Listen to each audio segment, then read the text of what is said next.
We are tracking that widespread, significant threat for severe weather for today. So notice St. Louis all the way over to Nashville. Both cities are under the risk for some strong to severe storms, and we are going to keep you ahead of every storm and every kind of threat that you might be dealing with today and into the overnight hours.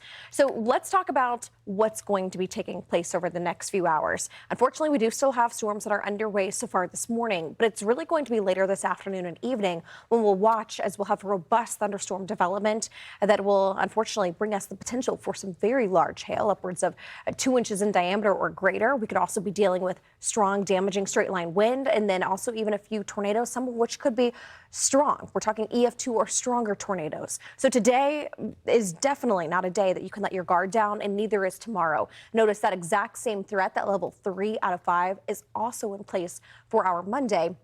And it encompasses portions of Virginia all the way down into states like Alabama. So we've got an expansive swath of real estate that is under that threat for severe storms, and we are going to be tracking it every step of the way. So let's get right to it and talk about, again, what will be happening. So the severe storm threat, notice there's that cold front that's marching its way eastward, and as it does so, that's going to be a serious situation for us, as unfortunately that means that it will be sparking strong to severe storms right along and ahead of that boundary, meaning that warm sector where we've got all of that instability at place. That's where things are going to be the worst. So Mike, I want to bring you in on this because I believe we might have to switch over to Max. Yeah, it's on my Max, just so that our directors know the back.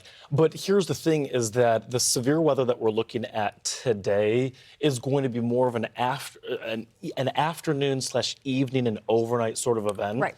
And so as you're heading to bed later on this evening, that's really going to be the target time for seeing the heavy showers, the strong to severe thunderstorms, and the expanse, just how long the real estate is, Right. Kendall, from literally East Texas all the way up through southern Michigan. Yeah. And it's huge. And then you think about the northern side of the storm, and that's where we've got an ice storm taking place. Yeah, So we sure do. I mean, it is really classic spring storm setup. And yeah, I mean, when we're looking at this, it's been a very active month so far, and it's going to stay that way. So we've been kind of joking, but not joking about the fact that the saying March comes in like a lion and out like a lamb.